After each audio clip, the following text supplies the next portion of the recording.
This is Jed MacKay, and you're listening to Into the Night, the Moon Knight podcast.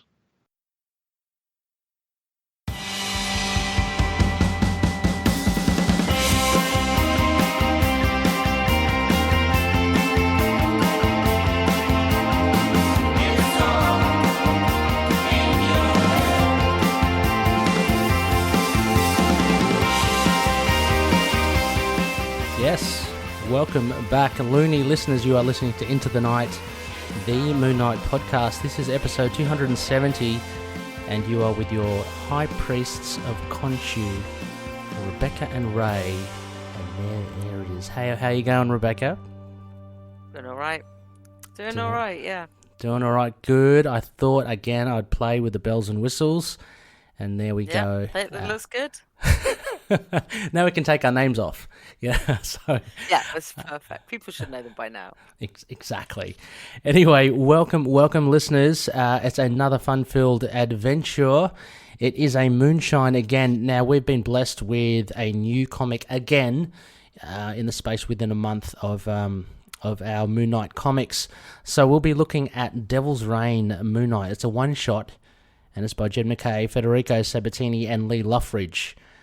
So yeah, Rebecca, I mean, this was exciting. Were you excited about this so shortly after Moon Knight 9? It's always exciting. I mean, it's getting us in the vibe for when we've got like Black, White, and Blood as well. So you know, it's just cool to have it. And also, I think we've been waiting to see what happened in the Devil's Reign tie-in.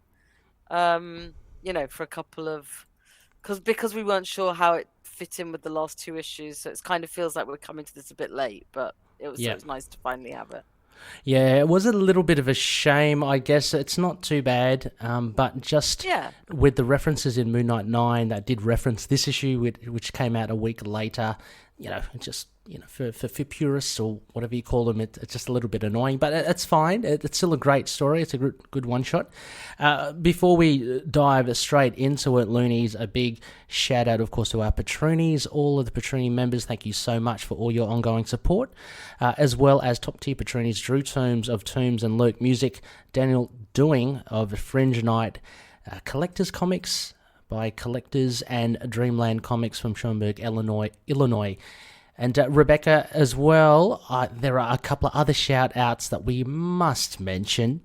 First off being a couple of birthdays on the 9th of March. Yeah, just small little birthdays. Our Moon Knight himself, Oscar Isaac. Oscar Isaac, a big happy birthday to Oscar on the 9th of March. And someone shares the same birthday. Me too, yeah. Yes, He's happy my birthday. Twin. Thank you. Happy birthday, Rebecca. I mean, it's always fun to share these things, and we can share it to a greater audience. Yeah, it was very surprising finding that Oscar Isaac was the person who shared my birthday, but I, wasn't upset about that.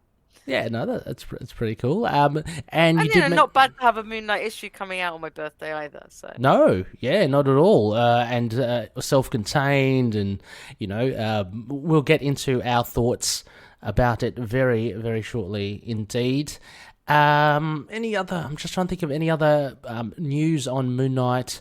There was a release. You posted the thing about the music for the show. Yeah, so I don't remember the name, but he's an Egyptian composer. Yes, that's right. So there's the composer for the Moon Knight TV show has been released, which is very exciting indeed. I know Drew over on Discord was saying, he's given it a thumbs up. So if Drew has, cool. Well, I mean, it gets thumbs up from me in advance. So.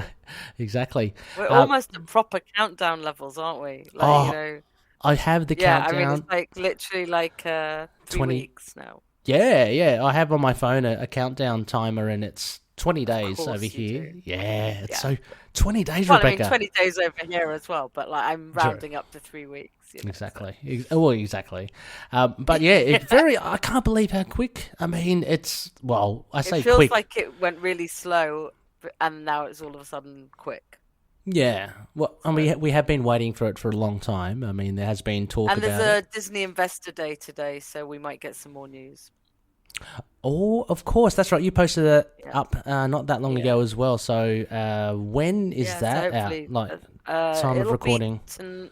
It'll be pretty early tomorrow morning. Okay. Tomorrow, and for you, and late at night for me, and sometime in the evening for Americans. Something, yeah. So keep your eyes out. I'm sure there are some vigilant loonies there that will keep us all abreast of the happenings there, and as always, I'll wake up to the news. And fully from me. Yeah, I mean, I always try to, it's so hard. Australia, we're meant to be in the future. I'm trying to make good of this deal. But on the flip side, when Moon Knight, the TV show, drops, it's good timing for us and like midnight for Americans. Well, yeah, that's true. I'm not complaining about that. So, like, we benefit when it actually matters. Not complaining about that at all. A little bit of other idle chat. We've got something here from Tomes of Evil. Rebecca, there's a question aimed towards you. I know that you did go see it, right? So I did go see it, yeah. See it. It. What did you think? I thought it was good. I don't know what else to say. I mean, it was good. It was. I thought the cast was spectacular. I thought the music was fantastic, and I thought it was too long. I think it could have lost at least 20 minutes of atmospheric beauty. There was a lot of. I noticed there was a lot of orphans and no robins. So I feel they could correct that. I thought it was very good. I think it's still sort of sitting with me a bit, and no silly English accents. In fact, all the English people were covering up with pretty good American ones, I'd have said. Yeah. So, well, I mean, of course, and I know you don't mean it in any disparaging way, Rebecca, but yeah, I mean, of course, we know Oscar Isaac's accent is intentional. It's meant to be stupid. Yeah. I have not. Yeah, exactly. I'm totally like every time I watch the trailer now, I'm less upset about it. Yeah. Like I'm just kind of, I think just that first time when we weren't expecting it, it was like, what is going on? Yeah. Now when I turn it on, I'm like, all right, yeah, okay. I always feel kind of bad. Yeah, I always feel kind of bad for you. I mean, it is a bad accent, but it doesn't grate on me as much as you. So whenever I do hear it or see it in the trailers, I'm thinking, oh gosh, Rebecca's probably shaking her head. No, but like, look, I thought the film was great, but obviously I'm much more excited for Moon Knight. Yay! That is that's a bullseye. Perfect answer there, Rebecca. And Russell, the real Dark Knight. Russell, of course, I have seen it less than 100 times. I know you said no less, but I've seen it less than 100. No one has the time to watch it 100 times since it's been released. It's so long. Yeah, well, I've heard, as you mentioned already, second off the rank, I heard the music's phenomenal. So actually, I want to maybe see it or sample the music. I've heard it's really good. So I heard somebody said they'd been working to it, and I was like, why would you work to it?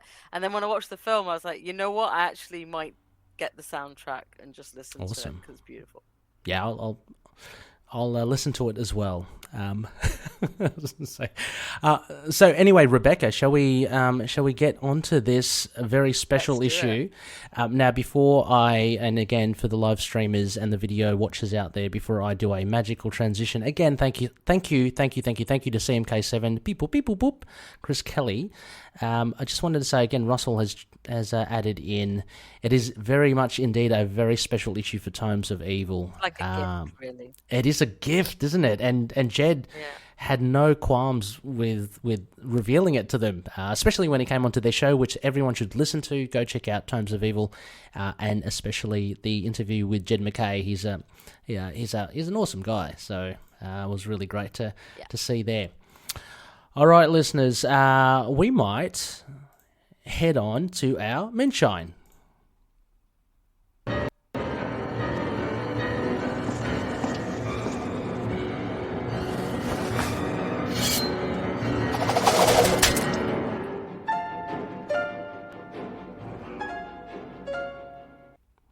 I'm literally blown away by that so graphic. Cool, isn't it? So cool. Big shout out to Chris there. You have done exceptionally well. actually outdone yourself. I think it's one of the best things I've seen. I think you've broken Rebecca. I don't even know why I'm laughing. I just thought it was great. I wasn't expecting it to be quite that. How cool was that? I know, it's awesome. So I now feel stalked by Moon Knight in all the best ways. And I love, thank you, Chris. I can't remember if we discussed it, but he's used the OG music for that. So fantastic. So anyway, yes, Rebecca and I are here for Devil's Reign, Moon Knight #1. It's a one-shot. As mentioned earlier on, released March 9th, or actually, as I call it, Rebecca Day, 2022, with writer Jed MacKay, penciler inker, we have seen him before, Federico Sabbatini, colorist Loughridge, letterer VC's Petit, and editor Tom Brevoort, with a cover by Reis. Fantastic cover there. Rebecca got all the tongues wagging when that came out. His art, so I'm so happy he's done a cover for Moon Knight. It's available on floppy and digital, of course. And what we're going to do, again, listeners, we're going to go through a bare bones, a synopsis, hastily written this time, like every time, by me. Rebecca and I will go through aspects.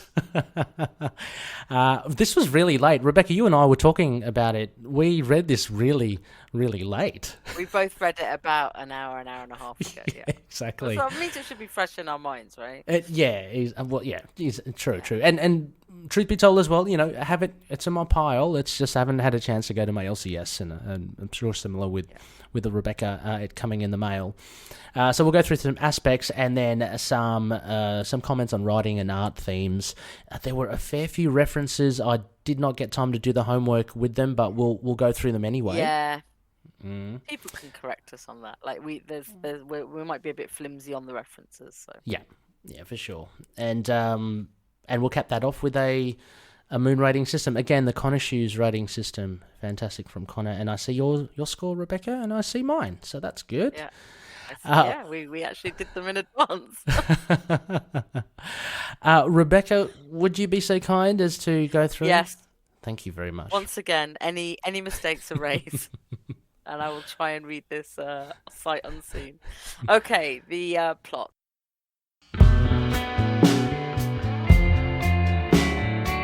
Street crim 8-Ball discovers his cellmate is none other than Moon Knight, and it immediately sends chills not only through the criminal's mind, but to many of those incarcerated within the Myrmidon. 8-Ball tries to ingratiate himself to some of the local gangs, such as the Wrecking Crew and the Enforcers, but to no avail. Upon being confronted by Captain Confusion, 8-Ball is saved by his cellmate, who reminds the notorious captain where he got his scar from. Much to 8-Ball's relief, he's saved, but it's not long before Moon Knight is stopped by a guard and taken to the showers to get clean. Not quite as dodgy as it sounds, but almost. There, Moon Knight is met by Captain Confusion and his gang, but Moon Knight makes short work of the bloodthirsty crew, and he walks out the shower block. As he walks out the shower block, he asks the guard if he can take part in the underground fight scene. Mountain Marco is the reigning champ, and it's after a slew of fights with other contestants that Moon Knight is able to set up a match against the man they call a Mountain. The event arrives, and Moon Knight and Mountain Marco engage in a brutal battle. I'm sure you did this on purpose. Both landing blows and both drawing blood. As Moon Knight is struck down, he reminisces about a recent chat he had at the Midnight Mission before the event of Devil's Reign. It's Marco's wife, and she sought help from Mr. Knight as she's afraid for her daughter's safety. Mr. Knight reassures her that he'll protect her and her daughter, and, cutting back to the present day, Moon Knight rises from the floor and viciously attacks Mountain Marco, letting him know that his intention of getting caught by Fisk and getting thrown into prison was all a plan to get at Mountain Marco. Marco is beaten, but not before he threatens to still go after his family once he's freed from prison. I said I'd never let you see them again. And with that, Moon Knight gouges the eyes of Marco, rendering him blind.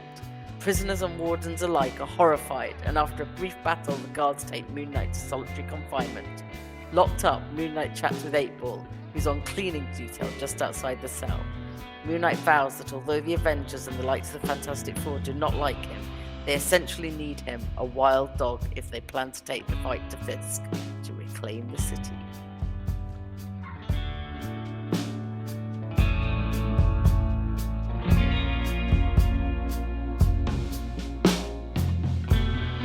Yeah, so that is this very self-contained one shot. I thought it was pretty well written, Rebecca. But overall, we'll get into the details of the art and the writing and how they all kind of mesh. But what did you make of this? I thought it was good. I thought it had some interesting bits. I thought it was a little bit generic prison story. Mm-hmm. But there was some nuance there. Like, I liked Mark standing up for 8-Ball when he was, as his cellmate. He very quickly kind of almost adopts, again, someone to look after. I like the fact he went in, obviously, to protect this wife and kid, who's obviously not far off Beatrice's age. So that would have hit hard to Mark. I guess, look, I know the thing we're not talking about yet is the ramping up of the violence. It's good, Mm-hmm. It's fine. It's not something I've been desperate for in the same way as other people, but it is good to see what happens when he does kind of break bad and just go for it. And the fact that that's always within him, even where we're seeing him, I think like the last issue we were talking about him solving the problem without violence. Yes. Yeah. That's why it kind of would have been nice to get this one first, to see him Yeah, go full you're on, right. True. like almost Bushman violent level, and then come back to this. Oh no, but when I'm back out, I like the fact he got captured, because I think we were all like, oh, would he have got captured when he's quite good at hiding out? Mm-hmm. So I like the fact he got captured on purpose. I think that's nice. I think that's definitely a writer protecting their character. Yeah. Like going, but I thought it was a little bit mean on the Avengers and the Fantastic Four, like hating him, because it didn't seem that way in the last issue of Devil's Reign we saw him in, where they were just where they were talking to him. They weren't sort of treating him particularly bad.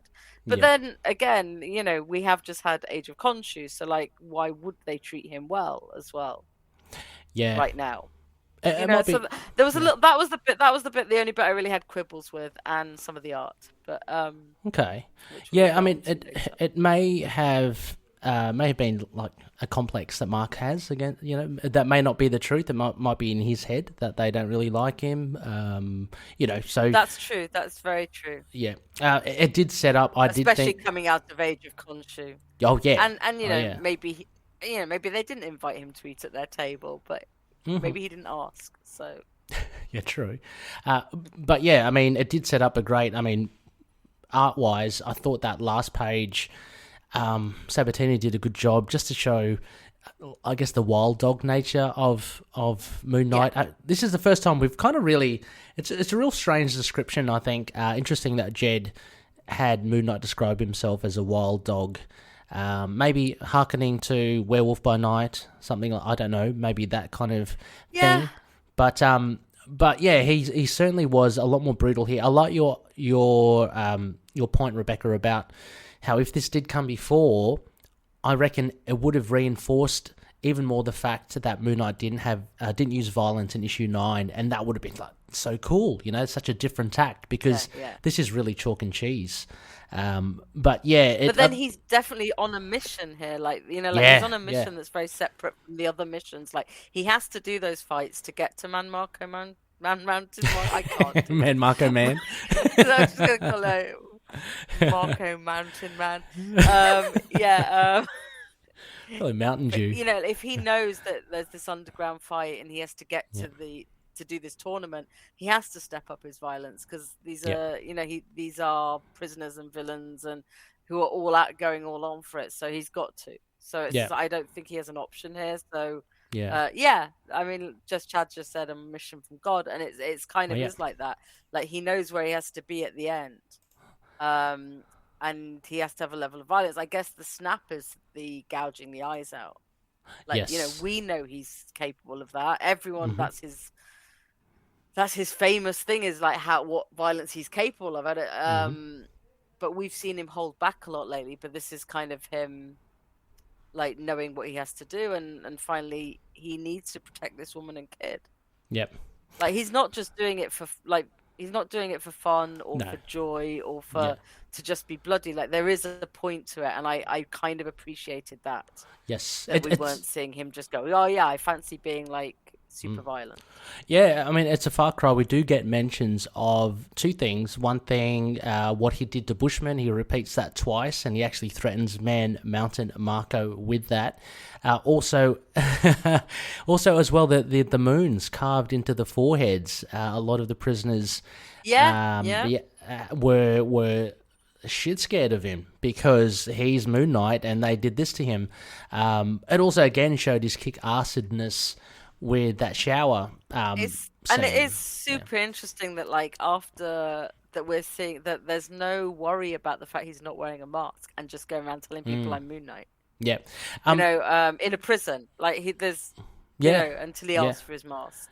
It's not like Daredevil in Devil's Reign, where he constantly wore that mask. Off, yeah. So here, Moon Knight just doesn't care. Like, he'll wear it for a fight, but he's openly,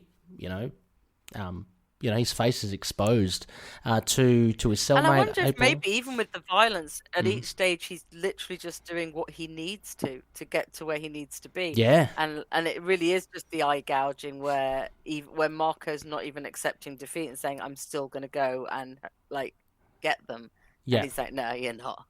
That's when it's finally no, and I am violent enough to do that. So yeah, let me see if I can pull this up on. So we've got some images here. Oh, this very close to my favourite Moon Knight outfit, isn't it? Though it is very close. You just need it's very close. Shorter pants, Rebecca. Need shorter prison trousers, So this is as Rebecca, as we were kind of skirting around one of the big moments here where he does just this violence. He just gouges Man Mountain Marco's eyes. I'd like to think that, he's probably just like footy players, rugby players. He's just done a bit of an eye gouge, a bit of a poke. I'd like to think that Man Mountain Marco can. No, I think still he's see. fully gone for it. This is, oh wow! Nah, he's fully blinded him. Okay. There's no chance. And then his little eyes are glowing at the back at the end. Yeah, I love this panel though. The one that you were mentioning. This whole thing. Look how maniacal he is, and when he reveals that this was his plan, I mean, this was a big thing as well, because for all instances, it seemed that he was caught, by Fisk's guards. He was brought to, to prison. Yeah. He was just taken out of the way. And you're right, there was a hole that a lot of the fans, in particular Moon Knight, were thinking, how come he was, taken so easily? But I just love how Jed has rationalized that, but saying, I came here for you, which is such a scary thing. There's this guy with a weird mask on strangling you on your back.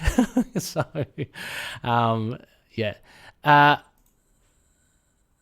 so Russell says he did give him a chance. He did. Exactly. I mean, I think there's a level of restraint still there. And then when that's not enough, I was going to compare it to something, but I won't because I'll just get into trouble. Not even Batman this time. Oh. But another controversial superhero film moment. But it is a moment of like, you do what you need to do to get this woman and kids safe. Okay, yeah, for sure. And I mean, we're going kind of backwards here though. But what did you make of these flashbacks and this reveal? I mean, this essentially is the big reveal. That for me, it was kind of like I like the really reveal, cool. Like why he's in prison, but it's a little bit tropey, but it's fine. Yeah, I can see. Yeah, it is. It's tropey, but I think it's written well. Like it is written well. Yeah, you can have these tried and true ideas, but you can, put a little bit of the spin is that Moon Knight's in the situation. And the utilization of the Midnight Mission into it, and his confrontation with Mountain Marco. It does make me wonder given that it was a plan, like who did he think would be in charge of the Midnight Mission if, say, Zodiac attacked again? Like, what do you mean? As in? Well, like we know that Dr. Barda comes in to deal with Scarlet. Mm-hmm. But like, if Mark knew he was going to get taken to jail, or this was his plan, did he have an arrangement? Like, did he have anything sorted out? I don't think it'll ever get answered. But like, No, if Mark was planning ahead, did he close the mission for a few days and then Reis, tell Reis to go to Bardra if there was a problem? I don't know. Like, tell Reis to go to Tigra if there's a problem. I mean, it'd be good to see what It would actually be good to. Terrible planner, and he just thought they'll be all right. Yeah. I know, it would be great to see the lead up to it. Actually, I mean, I don't know if that would make an issue worthwhile, but it'd be good to just to plug the holes in that. Russell saying, I'm assuming it was Russell or Justin saying, I don't think Houston's Mooney would have given him a chance. Yeah, I think there is as Rebecca said, there's a slight restraint within Jed MacKay's Moon Knight. That comes into full fruition by issue 9, but probably what therapy does for you. Yeah, exactly. Which is great. I mean, and I'm hoping that they somehow link that or associate that with the Sturman sessions, because at the moment we get them side by side, which is good, and we're seeing the fruits of those sessions. But yeah, it'll be fun to just like get that acknowledgement of those sessions actually contributing to the change of behaviour. Yeah. And of course, there are some really great one-liners here. I like the I came in here for you, which is, as Rebecca said, slightly tropey, but it was such a cool, scary moment. It's so good. Like, I don't care by that point. Yeah. And this one, I'm scarier than anything out there. Such a big call. I mean, we're seeing, it's so funny because when I did read that, on this page here, Mr. Knight says that, and we're seeing Moon Knight in jail just doing absolutely... being scarier than anything. Yeah, but you can't associate it when you have Mr. Knight just in his suit, just at a desk. It's such a weird contrast of him being, so diabolical, but looking so dapper. And, of course, Russell MacKay's Moon Knight is an evolution of the character. Yep, that is... Yeah, exactly. I think MacKay's actually added to the development of Moon Knight so much, and I think that's why a lot of loonies like this run. So let me go back then just to the beginning there, Rebecca, and I'm going to just flash on again just for the great cover there by Rod Reis. So that got all of us excited, and this 8-ball. I mean, in hindsight now, Rebecca, when we had our chats with Jed MacKay, it's so funny because he did kind of semi-reminisce going, 8-ball, He knew that he's actually used him quite a lot. He used him. He did tease us as well, didn't he? Like say, oh yeah, he's got an interesting cellmate that I don't think anyone will get. Yes, I thought it was going to be Man Mountain Marco because Jed revealed... at that point, I just blank my mind for like guesses. Yeah. I'm just like, no, I probably will never guess it. Despair. Or just Fool Killer. Like, why not? Yeah, Fool Killer, of course. Oh, got to get that happening. But 8-ball, it's really fun to see him without his 8-ball head. Yeah, and especially after, it's just such a great person to have as his cellmate. Mm-hmm.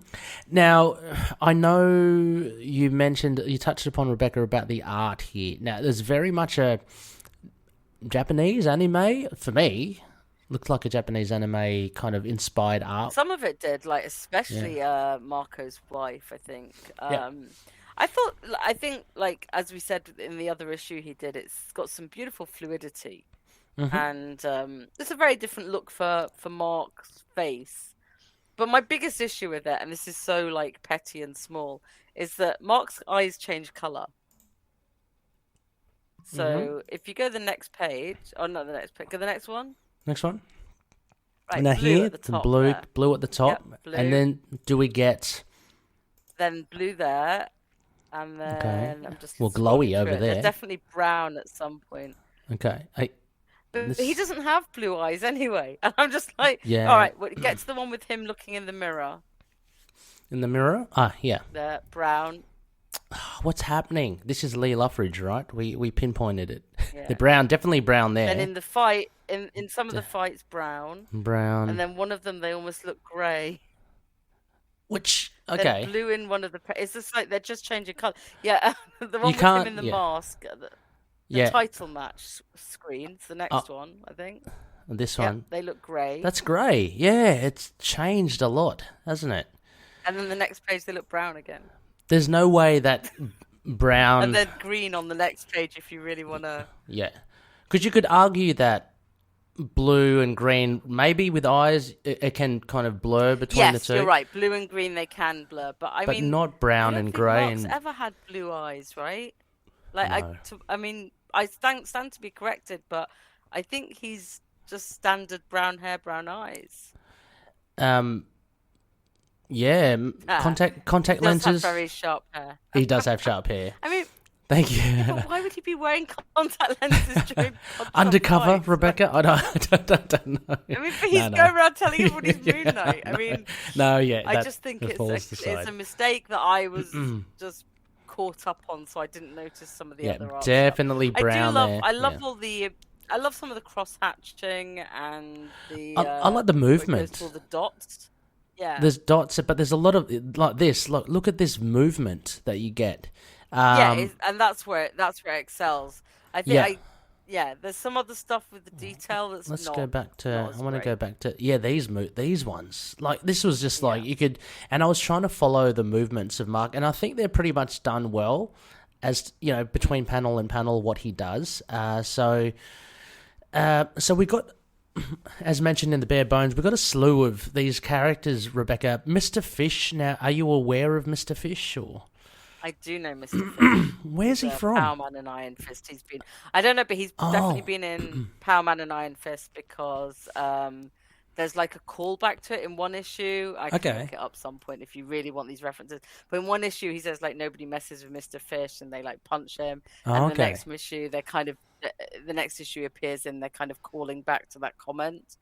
Oh, okay. So I know him from my Iron Fist reading. Okay, no, that's good. Many of the others. As long as between us we know most of them. Boom slang rings a bell. I think I actually have pictures of Mr. Fish, because it was so funny. Oh, I wonder if there's a Mr. Fish podcast that we don't know. I wonder. Boom slang. It sounds like a familiar enough name, but from the liters of blood and him on the ground, it's hard to get a make of what he actually looks like. Yeah. So I'm not sure there. Loonies, anyone who may be watching now, if you know where Boom Slang is from, please let us know. Kind of sounds like Serpent Society, but I could be totally wrong. I don't think. So Mr. Fish we get.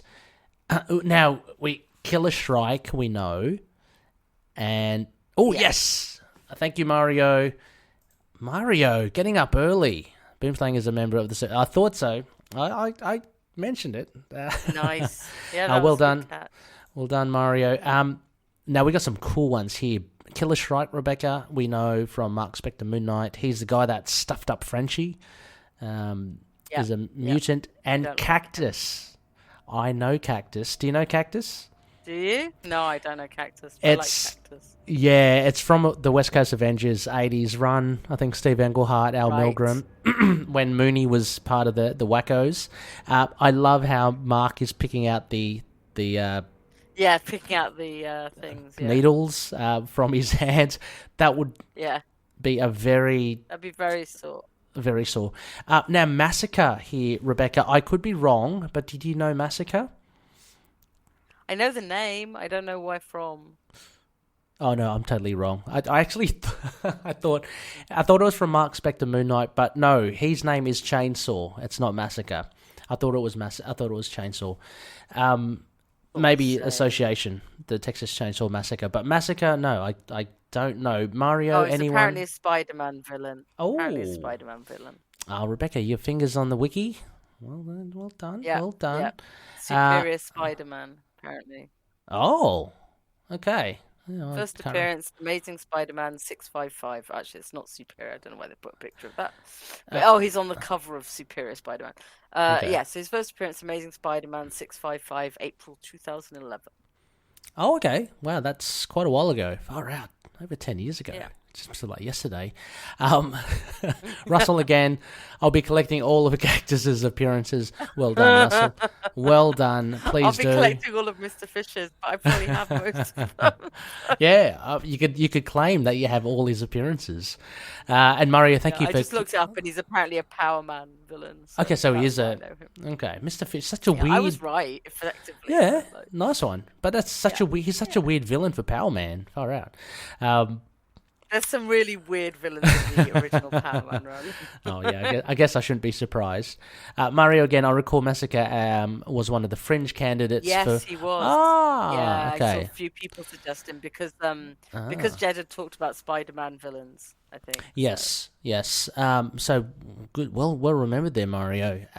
So, yeah. And I think those were all, and then, of course, Man Mountain Marco, Spider-Man villain. Of course, from the early days. Now, I don't know, Rebecca, any notes that you want to mention based on like the writing or themes? Oh, I thought the writing was pretty good. Yep. I liked it. Yeah, it worked. It was like it got the job done in the time they had. Mm-hmm. Yeah. So. Yeah, I thought it was really. I really liked some of the nice touches, like him standing up for 8-Ball. And yes. I think the only thing I didn't like was that about the Avengers and Fantastic Four, and like you said, that's probably what he thinks. Yeah. Yeah, definitely. But also, we are just coming off Age of Khonshu, so. Yes, of course, and he really did stuff up a lot of people there as well. Yeah. Like we already know T'Challa's keeping an eye on him, things like that. So they're definitely suspicious of him. Yeah. Or suspicious, or at least it's kind of to me, it's kind of like the Avengers are like to use the wild dog analogy, like a dog owner, just trying to make sure that their pet or dog Moon Knight is not going too crazy. It kept in check. Yeah. Sorry, just a couple of other references here that I just wanted to call out. So this was a nice little beginning. 8-Ball wanting to, I guess he's scared of Moon Knight, so he wants to quickly get into a gang because he just discovers that Moon Knight is his cellmate. So he asks the Wrecking Crew. They don't want him at all. It's a little bit small here on the screen. Then he asks the Enforcers, and the third one, I didn't really know who they were. The Death Throes. No, I didn't. Death Throes, yeah. I'm not too sure about the Death Throes. But the others, the Wrecking Crew, Thor, you'd say with Thor villains, I guess, and Enforcers, definitely a Spider-Man again. So a very akin to Spider-Man lore with a lot of the characters that Jed is looking at. As well. Captain Confusion. I just looked up the Death Throes. Yeah, who are they? They're the brainchild of Charles Last, the ringleader, a criminal juggler. Wow. They're Captain America. They first appeared in. Oh, cool. Yeah. So there's a few Captain America ones here. Boomslang. I just like the idea of a criminal juggler. I'm like, that's crazy. And very Mario. Taken with it.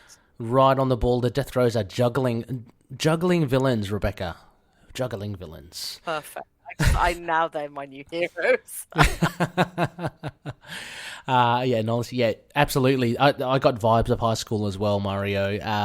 So Mario honestly says this feels more There's like only 8 at high school. appearances of them, so get them quick. That might be another one. Oh, one of them's in Loki, Agent of Asgard, so which I actually have read. So. Check out eBay, snap them up quickly before they're gone. Captain Confusion as well, Rebecca. This guy I did not know at all, and he looked very I didn't know him either, but I love the name. Yeah, well, he's one of them that unfortunately has the crescent moon carved into his head, so he didn't get away from Mooney there. But Captain Confusion, I don't know. Again, Mario, I'll throw it out to you. Do you know? Poor Mario, he's probably just woken up. It's very early in the morning for Mario.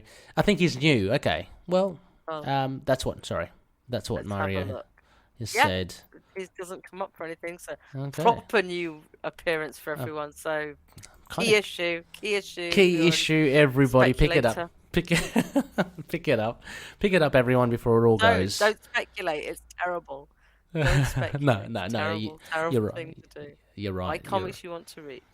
Exactly. Yeah, and just enjoy the events and the stories that they give. Do what you want. I'm going to get them all, Rebecca. I'm going to collect them all. I know you are. Look, going back as well, I'm not even sure. I don't think, and I didn't do my homework, I don't know if there is a variant cover for this one shot. I don't think for one shots There is. There is. Yeah. Okay. There is, Fantastic. because I spotted it when you were when I was looking at the. Let me have a look. The credits. Let me have a look as well. Yeah. Variant cover by Leinil Francis Yu and Sunny Go. Ooh, that's pretty cool. Let me see. It's a pretty nice cover if I remember rightly. Yeah, I can see a little thumbnail of it. Oh yeah, there it is. Let me see if I can. Oh yeah, there's a huge fight. How am I going to show this? Here we go. I just love Reis, so I was never gonna. Oh yeah, absolutely. Yes, if you just bear with me. Alternate covers. Maybe not. Maybe don't bear with me. No, don't worry. Don't worry. We can put it up.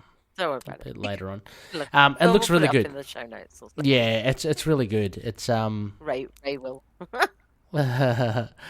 It's just Moon Knight fighting amongst some... I'm sure it's on the Facebook page somewhere. Yeah, it probably is. So go check it out there, people.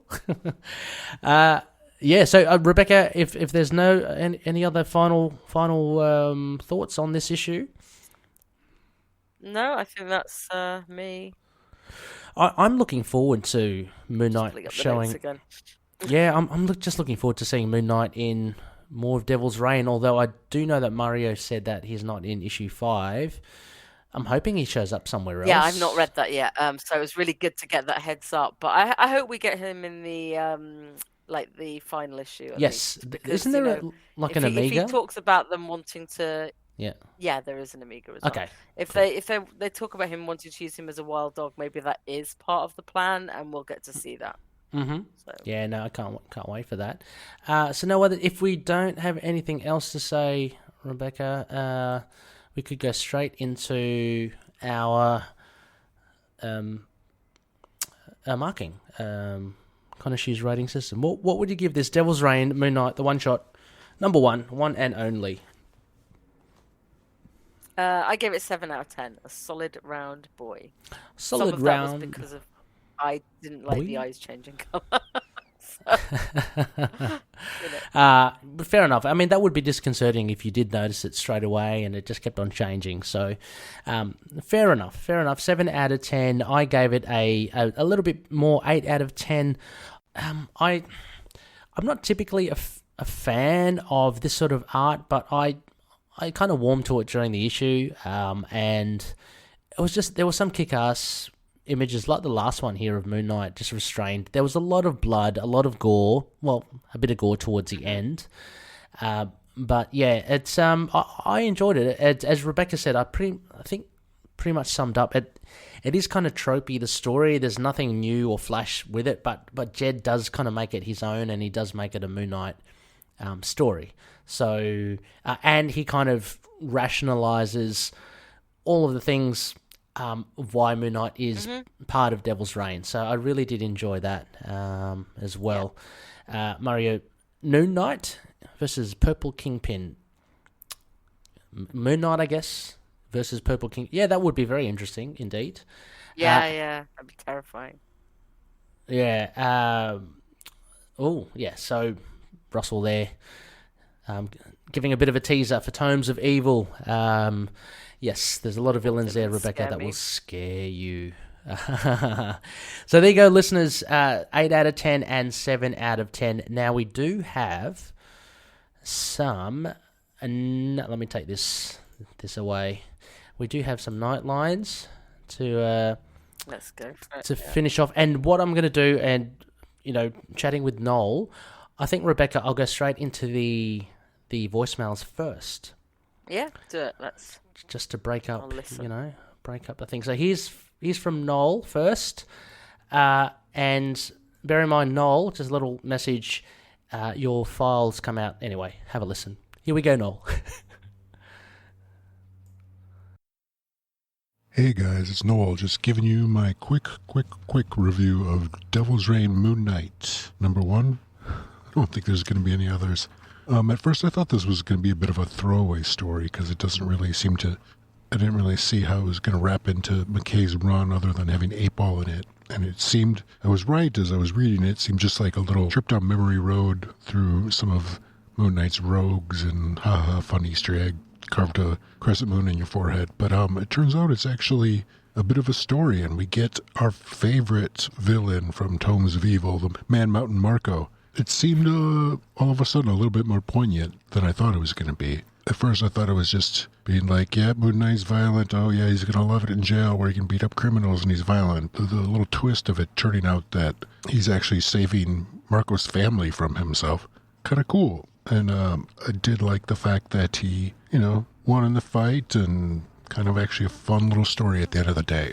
My major gripe with it is this art. I don't really like it. It's a little too anime for me. When he did the fill-in issue, I thought it seemed to fit, and this one seems to be really out of character for the Moon Knight run. I mean, there's even like flash action in the back or surprised motions in the back that they do in anime, and I'm just not really digging it at all. Which is too bad, because I actually ended up really liking the story. It was worth going to pick up at my local comic book shop. So, like I said, I'll keep this quick. Like the story, didn't like the arts. I would give this maybe a 6.5. So a stinky yellow duck. Just can't wait to hear your guys' thoughts. And love ya. Bye. Thank you so much, Noel. Very much sounding like someone that has put a handkerchief over the phone and has a bottle of chloroform just waiting to get you. I thought he sounded like he had a bit of a... Well, he woke Ozzy up. Let's put it that way. Yeah. I mean, Russell as well says Noel sounds like the Riddler in the new film. Like, Rebecca, you'd probably know what that means. I don't, but that's hilarious. Well done. No, thank you. A scary voice aside, Noel, and he is one half of the Velvet Drapes. Thank you so much for the feedback. Yeah, Rebecca, I guess some people weren't taken with the art. It is a definite line in the sand with what Sabbatini wants to do. So I guess you either like it or you don't. And it's one issue. But yeah, thank you so much, Noel. Next, we do have the man here who has been leaving us messages. This is Russell, and he's given us... Oh my God, it's a long one here, Rebecca. It's on, actually, issue 9 and Devil's Reign. So let's hear Russell. Okay, cool. Hello there, Ray and Rebecca. This is Russell from Tomes of Evil, sending in my thoughts... I'll give my thoughts on... Moon Knight number 9 briefly, since I didn't get to send in my feedback last week. As someone who's been reading every Doctor Strange story in order, it was an absolute shock, and I was giddy to see the House of Shadows, which was in a Doctor Strange story, and one of my favorites of that era. It was really cool to see that, and I loved how Moon Knight reasoned with the house, and now it's the Midnight Mission. Fantastic art as always, and just, a kind of a filler issue, but a really good one, It was like, it's not your typical filler where you're just like, okay, can we just get back to the main story? No, this one was great. Now, anybody that listens to Tomes of Evil knows that we kind of have a running gag about Man Mountain Marco. So imagine my absolute surprise when I did an interview with Jed MacKay in December, and we brought up Man Mountain Marco, and Jed left us with a keep your eyes peeled. Yeah, needless to say, Justin and I lost our absolute shit.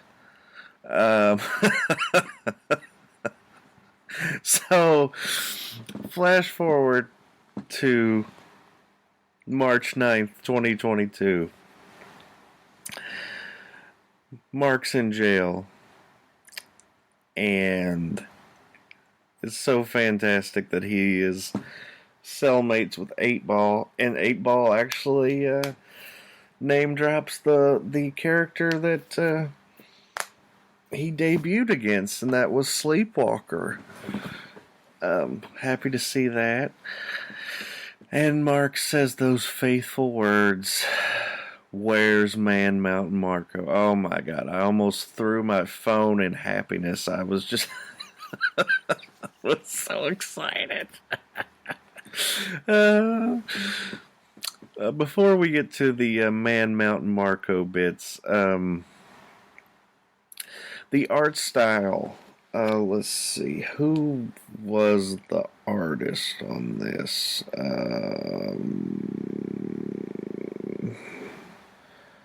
Bear with me. Federico Sabbatini. Oh, that was the same artist that was on number 7 or 8.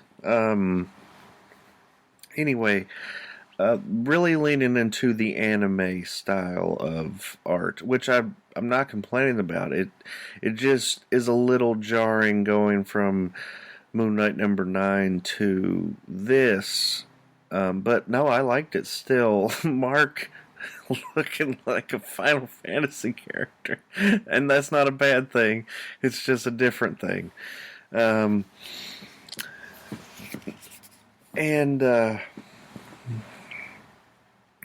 We got some great cameos in this. The Wrecking Crew, the Enforcers, Fancy Dan. I'm sure Noel Looney Tunes Tate was thrilled with that little cameo. Let's see. I feel like there were 2 distinct callbacks. One for I'm not sure either of these were on purpose, but the scene where the bad guys pay off the warden or whatever to attack Moon Knight in the bathroom was very reminiscent of a scene in Zdarsky's Daredevil where Daredevil's drugged and lured outside to where a bunch of prisoners try to take him on.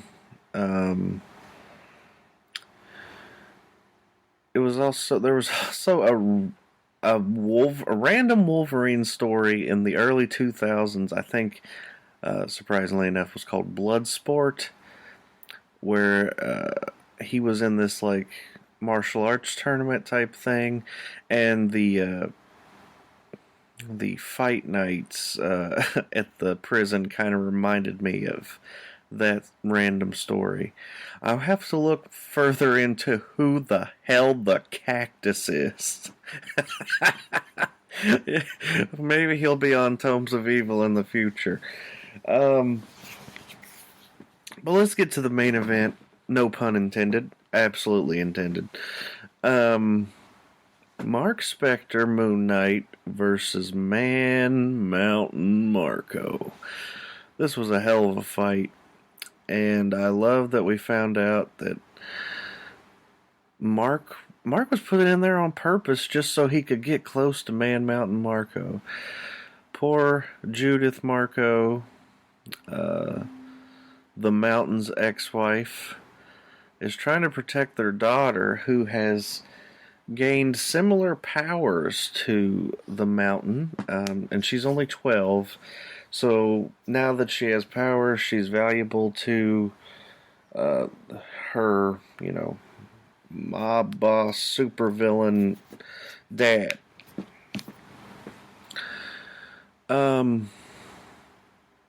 Mark beats the absolute fucking shit out of Man Mountain Marco. This guy has tussled with Spider-Man. Like, Spider-Man has powers. Man Mountain Marco has, like, beat him up. And Moon Knight just beats the shit out of him. It's there's a few times where Marco gets some good, shots in, but this is Moon Knight. And I love that we finally got our name drop of Bushman in this series, and it's just used as a you saw what I did to him, well, I'm going to make it a lot worse for you. Marco refuses to take Mark's advice, and he loses his eyes for it. Whew.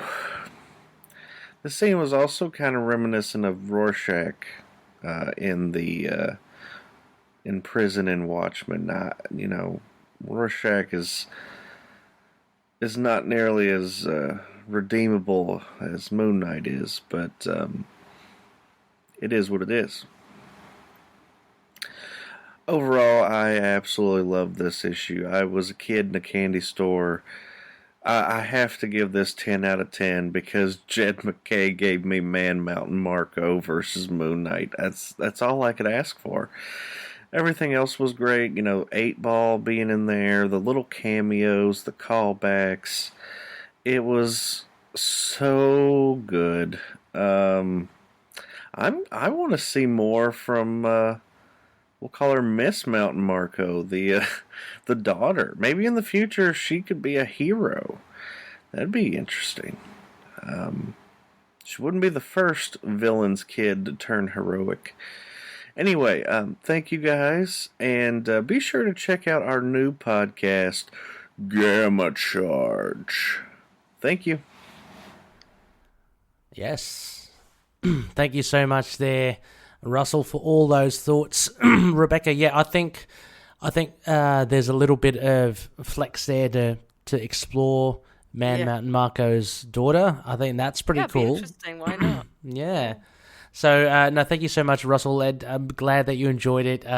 Brought a smile to my face when we saw Mountain Marco, because we know that you and Justin, it's your favourite. So bad. Yeah, so it was a nice little nod for Jed, for him to include that in there. That was pretty cool. She could play date with Dietrich, as Mario said. Absolutely. I was going to say they could have a rematch, Dietrich versus oh gosh, Mini Marco. Bloody match between two. That would be something. Yeah. For those of you that are tuning into the live stream, you are treated to something special with Ozzy. Absolutely, just going to town. After Noel woke him up, he can't get enough of the camera now. Oh my gosh, he was really going for the mic and your face there, Rebecca. He had a good old cuddle. He had a good cuddle. The window. Sitting on my desk here, so yes. I love those cuddles, and the cats just they're looking for attention. Anyway, Rebecca, before we go, a huge thank you to those voicemails from Noel and Russell. We do have some stuff from our Facebook group and otherwise. Rebecca, would you kindly kick us off? We've got some here from some regulars as well. Pick up the cat. Maybe Aussie. From Mario Di Giacomo. I'm deeply divided mind about this issue. While the story is strong and uses the Devil's Reign event to move the character forward, the art really lets it down. The faces are cartoony and often indistinguishable. For example, in the brief shot of the hero's table, you can only tell Reed Richards. Only Reed Richards is distinguishable due to his beard. I didn't even see that. He's not. I mean, obviously, you guess Sue Storm because it's next to Reed and blonde. She is next to Reed and blonde, but Reed is distinguishable mostly through his hair. The action scenes are also a bit hard to work out in spots, but there's enough clarity to get the general gist. That being said, the exploration of Mark's violent side is fascinating and puts a very different colour on the 2006 run. I give this a 3/4 moon. Yes, thank you, Mario. That cleaves both Rebecca and my mark right down the middle. So 7.5 there, 3/4 moon, and good pickups with the likes of the background. Yeah, art as well. It seems, as mentioned, it's not everyone's cup of tea, unfortunately. We've got one here from Corey Hardiman. A big shout out to Corey Hardiman, creator of Sister Mercy. hands down, without a doubt, one of the best, if not the absolute best comic I have ever read. That is a huge call. Huge compliment. and compliment, absolutely. I would have preferred a different artist, but as far as writing goes, it does not get any better than this. This comic should be a must-read for every comic book creator out there. Thank you so much, Corey. And look, again, I just want to, in Sabbatini's defense, because I thought it was really decent art. I mean, we saw his artwork as well in issue 8 of Moon Knight, I believe. It's very different from Cappuccio's. It's very stylized, and it's fun, but it's always a match of taste, and exactly. So there's no right or wrong about it. No, absolutely not. But but thank you, Corey, and I don't know, just for the last couple of comments, I just wanted to give Sabbatini a bit of love there. So so from Chad Jernigan, it's been a long while since we've seen Mark get like this, but that's really the point Jed hammered in. Taking Mark from the streets has always tainted his purpose. Jed really knows how to show off his understanding of Mark with the internal monologue and the calls back to Raoul. The art seemed out of place for a prison stint. It's all very heroic and clean. Nothing against Federico, it just feels like a disconnect. That being said, he really knows how to bring a melee to life. These colours feel very appropriate, kind of muted and repetitive tones with a bit of staining. It's nice to find out Mark came there on purpose. It's very in character, and his mission was absolutely handled in this spirit. I give this another 7.5 out of 10. I could have used a big, beautiful splash of Mark doing some real damage in the prison showers. A bit more violence. I mean, I generally agree with the colours, actually. I did like them, apart from the eyes. So. And again, Reis really well by Chad. I think I mentioned it as well in issue 8 of Moon Knight. I think the action scenes by Sabbatini I found really visceral. There's a lot of movement. I think Noel mentioned it about him not being really a fan of that line work of that movement and the kinetic energy, but I like it. It really does make the bodies look like they are moving, and it's very hard to do in a static page. So thank you so much, Chad. Again, 7.5. Great. Don't we all want to see more scenes in the showers, Rebecca? Prison showers. It's yes. I don't feel I should say yes to that. But yes. Now we have another one here. Last one from our Facebook group from Lena. Those of you, of course, that are aware, Lena is part of a DID system. Also, a little shout out as well, Rebecca, you must have got the email as well. So the end of March, around about the time of the Moon Knight TV show, what I want to do is I want to share the video of that webinar about understanding DID.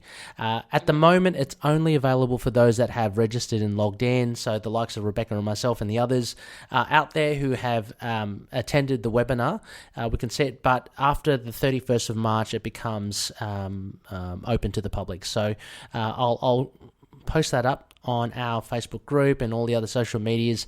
For anyone interested in wanting to understand more about DID, I think it's a great timing with dropping then also. Yeah, absolutely. So Lena does write in, and they say, I have mixed feelings about this one also, but for different reasons than Mario. I do think this story was very well written and is in character for Moon Knight, but whenever Mark gets to these levels of violence, it always makes me cringe a little. I understand, of course, that Mark's violent nature is not directly because of his DID. I know that Jed MacKay understands that too, and that everyone who is well versed in Moon Knight would understand it. But to the general reader who buys this issue because of the crossover, but may not be familiar with Mark's history, it's easy to assume that when a character has a mental illness and is extremely violent, that those two things might be linked. This is the reason why the Houston Benson run is actually my second least favourite run, second only to a certain writer who seemed to think that Mark's head was a toy box to store his Wolverine, Spider-Man and Captain America action figures. Don't get me wrong, I do think that the writing and art in the Houston Benson run was of high quality, but that run is pretty much the reason why people think of Moon Knight as one of the most violent superheroes ever, and it was also full of references to him being crazy and a lunatic. But having said all of that, I do think it was apparent, due to Mark's inner monologue, that he was struggling with his violent nature, like an addict who relapses. He wasn't exactly reveling in it like someone like Deadpool would. My favourite Moon Knight stories are the ones where he is trying to redeem himself from his past violence, so it looks like the upcoming stories are going to be interesting. Lena. I agree. Yes, thank you, Lena. Ozzy gave you a big fat kiss during that. Yes, thank you so much. Thank you so much, Lena. And yeah, I mean, good points as well. Unfortunately, there is that association, which does kind of link the two, whether or not that is intentional from the writers or not. But let's hope that, I mean, again, Jed MacKay is using superhuman menticide as his main crux for Moon Knight. How Khonshu's given him brain damage. So yeah, it's, that's good. Interesting to hear about your thoughts on the Benson and Houston run as well. So thank you for that. Yeah. Sorry, before we go into that one, Rebecca, just hear from Mario. I saw the addiction parallel as well, but I wasn't sure how to phrase it politely. Well done, Mario, and thank you so much for dropping that in. Very cool. I didn't pick that up myself, but good pickup, Mario and Lena. We did read it quite quickly, though. We did. I'll read it again. Yeah, we'll read it again. Well, now I know every. I know. No, I mean, look, the fact that two of you picked it up shows it's there. Yeah. So I'll be watching out for it next time when I read it. So. Mm-hmm. And then the final feedback from SK Metal on Instagram. I thought the art by Federico Sabbatini was a smart choice given how violent this issue gets. I'm thinking about the resolution to one fight more because of his art style. Okay, that's fair. That the art style highlighted it. And that one splash page with the mask was great too. Yeah. The reveal was solid. This really should have been released last month though. Yeah. As we mentioned. So. Yeah, thank you so much, SK I think Metal. it would have had a bit more impact, yeah.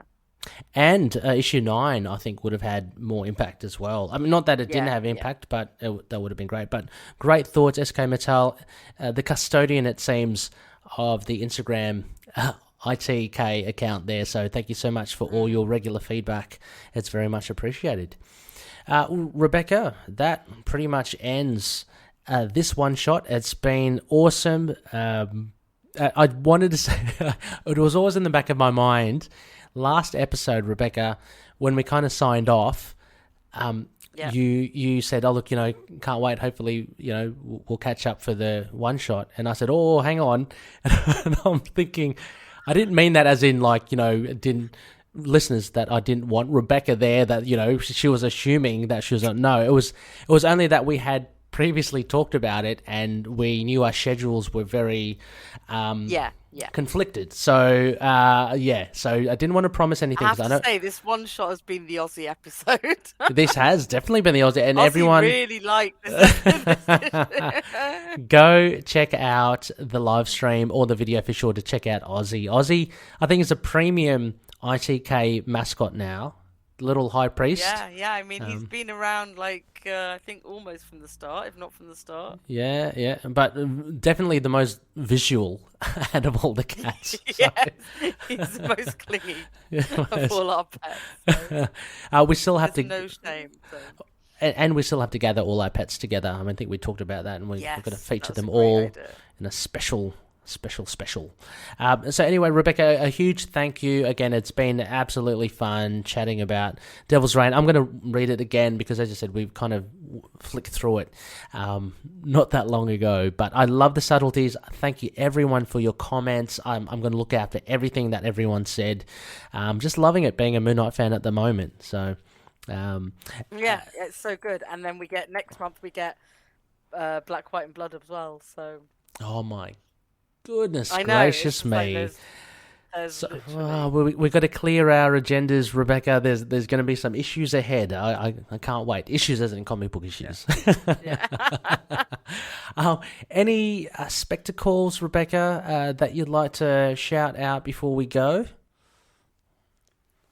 No, I'm good. I just did a DCAU podcast on Justice League Dark. That was pretty fun. Yeah, cool. Oh, absolutely, check it out. Alan Sharp as well, host with Rebecca. It's a fantastic, it's a really fun show. The side of DC as well, and animated. So we very broke cool. Alan during it. We broke him. You broke Alan. Oh gosh, yeah. Poor Alan. Yeah. As for, again, just keep a lookout, Patroonies for the March bonus episode. That's coming around about the middle of the month for that, so it just gives Ray a little bit more time to edit it all together. That will be available. Next phase, look, again, I haven't updated.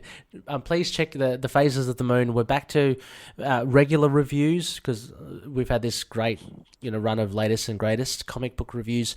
Just check your Phase of the Moon, see what it is, and then cross-reference that with our flow chart, and you can see what the segment will be. Can't wait. Should be fun. Hey Ray, the next time we chat, will it be for Moon Knight the TV show, episode 1? Oh my gosh. Oh, is it? It's 20 I days. think so. Is it? Oh my so. God. Well, there's not another issue. That's crazy. Unless, unless we do something else in between. But I mean, wow. There's a good chance that the next time. There's a good chance. Oh my gosh. That's so cool. And again, watch parties are going to happen. Watch it by yourself, Loonies, and come join us for a rewatch. It's going to be so much fun. So check all that out very soon. A big thank you again to our patroonies, the likes of Daniel, Drew, Justin, Derek, Frank, Kyle, Wayne, Jordan, Josh, James, Anthony, Russell, Michael, Mario, Gavin. I've got a colleague called Gavin, so sorry, Gavin. Gavin and Matthew. Matthew Howell from Werewolf by Night. Isn't that awesome? Wow. And there's Ozzy again. Awesome. Is Ozzy scared of werewolves? I'm not too sure.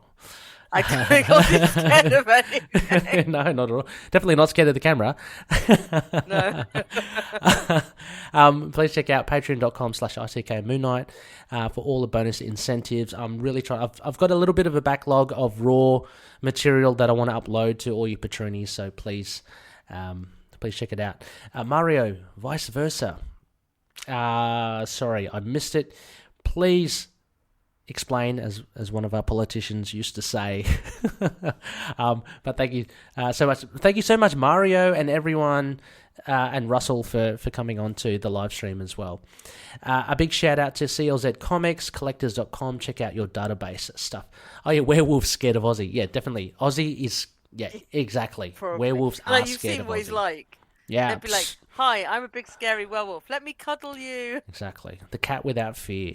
That's exactly it. That's his name. So CLZ Comics, go check it out, collectors.com. For a measly sum, you can order and catalogue your comics. Big shout out to Daniel Doing of Fringe Night. Please check out his comic book, patreon.com/Fringe Night 27 to support his stuff. Drew Toombs is Toombs on SoundCloud, soundcloud.com/Toombs, or his other band moniker, I guess Lurk Music with a CK at lurkmusic.bandcamp.com. And finally, Dreamland Comics, use the code MOON to get 20% off their online store. And finally, a big shout out to the collective. Again, I'm going to shout out the DCAU Rebecca, the DC Animated Universe podcast. Go check out Rebecca on that. And Alan, of course, quite a cool chat between the two. Also, EMP, Earth's Mightiest podcast. They do X-Men and Avengers stuff. And Ghost Spider Groupies, Pax and Abigail, doing Spider-Gwen stuff. Very cool stuff indeed. And finally, please, it's great to hear from everyone. The TV show's coming, as Rebecca says. We've got new comics. Drop us a line. Let us know what you think. We love to discuss it. Feedback at itkmoonnight.com. Sorry?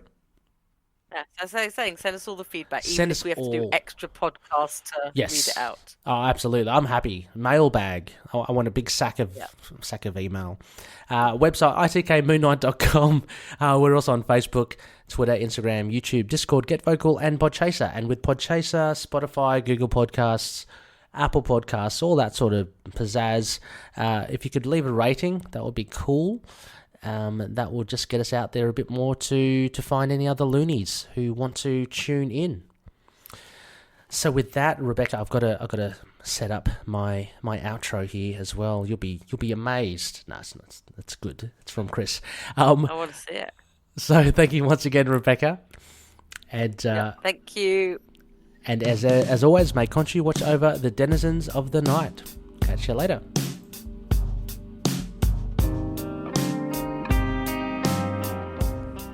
Moon Knight and affiliated characters, stories and events are properties of Marvel Characters Incorporated. Materials used and discussed within the podcast are intended for critique and review purposes only under the fair dealing concept of the current Copyright Act. The views, information or opinions expressed during the podcast are solely those of the individuals involved and do not necessarily represent those of the copyright owners.